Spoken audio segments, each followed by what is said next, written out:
అఖిల భారత భక్త మార్కండేయ పద్మశాలి అన్నసత్రం తిరుపతి స్థాపక మార్గదర్శకులు.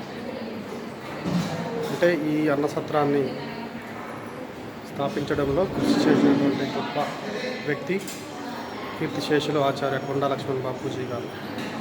సో వారి ఆశయాలు లక్ష్యాలకు అనుగుణంగా ఈరోజు ఈ అన్నసత్రం పనిచేస్తున్నది.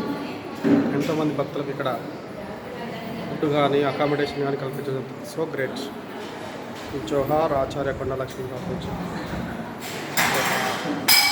జై మార్కండేయ, జై బాలాజీ.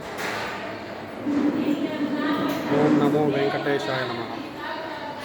ఇది అన్నసత్రం. టైం అయిపోయింది, అందరు దీన్ని వెళ్ళిపోయారు. ఇలా